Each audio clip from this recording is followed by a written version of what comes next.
Two forces P and Q of magnitude 2F and 3F respectively are at an angle theta with each other.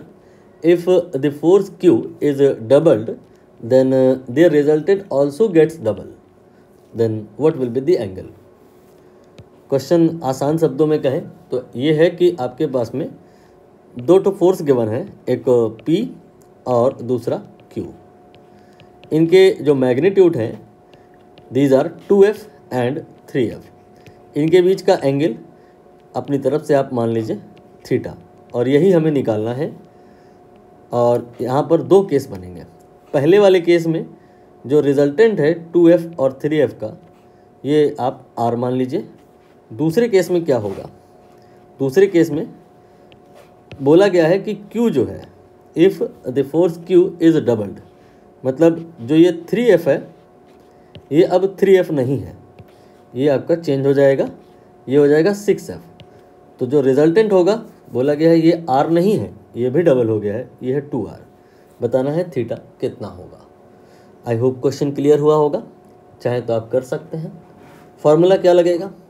Formula will be resultant R square equal to P square plus Q square then plus 2PQ cos theta. इसको ही लगाएंगे, दो बार लगाएंगे, एक बार इस वाले case के लिए और दूसरी बार इस वाले केस के लिए. पहले वाले केस में बात हो रही है तो R square equal to 2F square 3F square then plus 2F and then 3F and then cos theta. इसको आप थोड़ा सा सॉल्व कर लीजिए तो ये आ जाएगा 4, ये आ जाएगा 9, ये हो जाएगा मिला के 13F स्क्वायर. फिर इसके बाद ये हो जाएगा 3 दूनी 6 दूनी 12 12F cos theta F square.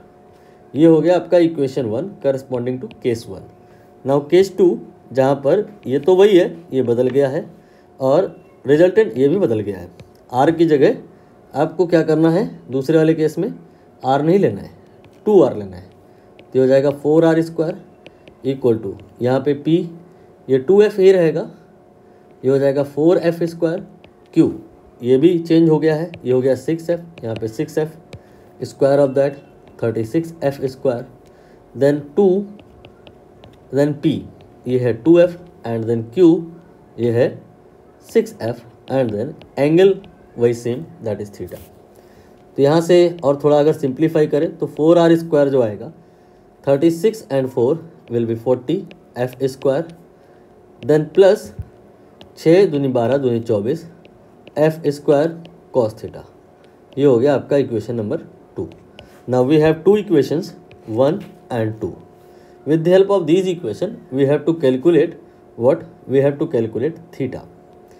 तो आप यहाँ पे डिवाइड भी कर सकते हैं दोनों इक्वेशन को, या R स्क्वायर की वैल्यू यहाँ से उठा के यहाँ रख सकते हैं. मैं डिवाइड किए ले रहा हूँ. तो इक्वेशन 2 में इक्वेशन 1 डिवाइड करी जा रही है. ऐसा करने पे क्या होगा?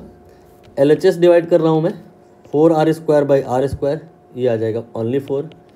और राइट में क्या आएगा? 40F square plus 24F square then cos theta whole divide by this. In total मैंने कॉपी कर लिया, इसके बाद में यहाँ पे पेस्ट कर दिया. F स्क्वायर कॉमन ले लीजिए, कैंसिल हो जाएगा. ये आएगा 40 then 24 cos theta and divided by 13 plus 12 cos theta. Now cross multiply कर लीजिए तो 13 इंटू 4 ये आपका 52 हो जाएगा. 12 इंटू 4 ये आपका 48 हो जाएगा देन कॉस थीटा. 40 इंटू 1 ये 40 हो जाएगा.